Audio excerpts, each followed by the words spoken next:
Hey, welcome to this video. In today's video, I am going to be giving you more tips and tricks for fat loss. We already know that fat loss has two enemies. Enemy number one is hunger, enemy number two is cravings. Between the two, hunger is the biggest enemy. And in this video, I will be giving you some tips and tricks to handle that. So, let us get started. Tip number one, drink more water. Actually, you should drink lots of water to an abnormal level. The reason why you should drink lots of water is because water has appetite suppressing qualities. Sometimes when you're feeling hunger, it might not be hunger.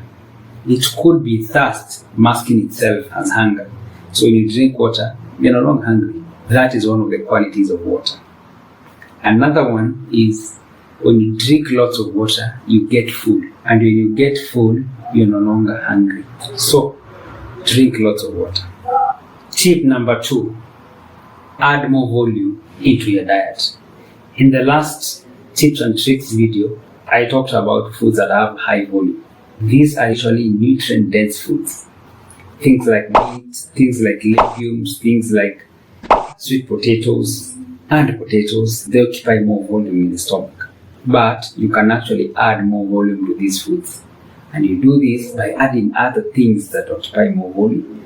And these are things like carrots, courgettes, things like cabbages, spinach, kales, pumpkins.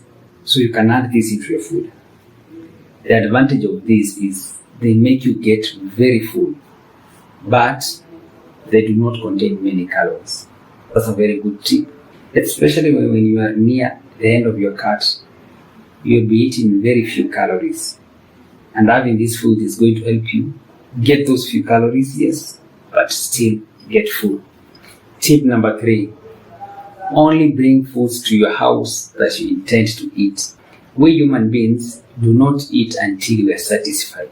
We eat until the food is finished. So it's a good idea if you cannot control yourself to make sure that you do not have extra food in your house. And if you really have to bring food into your house, make sure you keep it in a way that you do not see it all the time. Because if you're going to see it, you're going to eat it. And that will give you too many calories than your body needs, and you're going to get fat.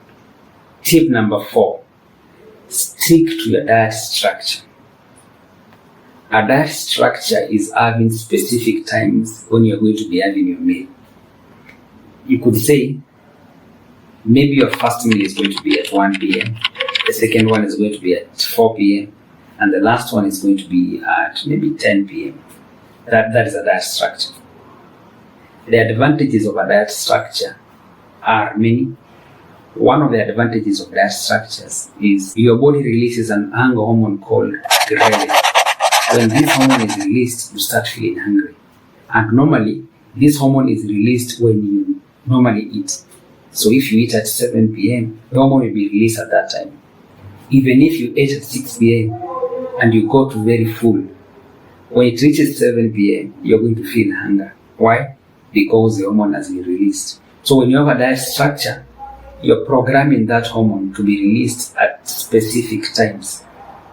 And this is very good for you because you will not be feeling hunger during other times. The issue with this ghrelin hormone is it takes like 1 to 2 weeks for it to be programmed. So for like 1 to 2 weeks, you're going to be struggling with this, but just stick to that structure. Then everything will start becoming a habit. Tip number 5, have most of your protein and vegetables during your first meal. Protein is the most satiating macronutrient.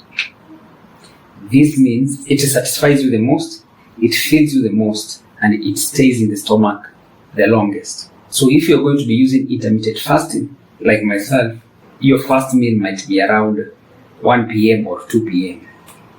So during the day you've been hungry, and up to that point, it's a good idea to have most of your protein during that time because it's going to fill your stomach longer and you don't feel hungry. If you let fats or carbs dominate that meal, then you're going to feel hungry very fast because they get digested very fast. So protein is better for that time because it takes longer, it feeds you, and you feel more satisfied. Adding more vegetables during that time is also very beneficial to you because they also take a larger space in the stomach. So you don't feel hunger for a very long time, and that is very good. Tip number 6, drink black sugarless coffee during your fasting period. Caffeine has appetite suppressing qualities. So when you drink coffee in the morning, it helps you push your fast meal some few hours longer than you would without having that coffee. I personally do not drink coffee because I do not think I need that caffeine. But for you, in case you're just too hungry and you cannot wait to have your first meal at around maybe 1 p.m., coffee is going to be very beneficial to you. One trick about it, it must be black, it must be sugarless, and you must drink it slowly over a period of 30 minutes to 60 minutes.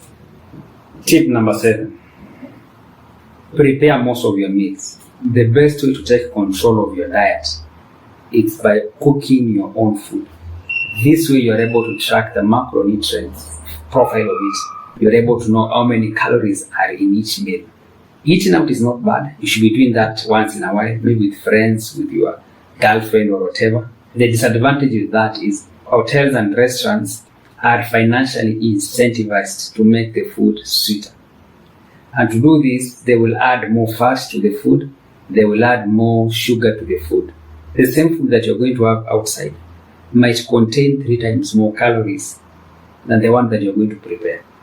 Yours might not taste as sweeter as the one they are serving, but has fewer calories, and that's what we want. So if you have to eat outside, that's okay, you do that. But try as much as you can to have the biggest percentage of your meal be prepared by yourself. This way, you are able to control the calories that these foods contain.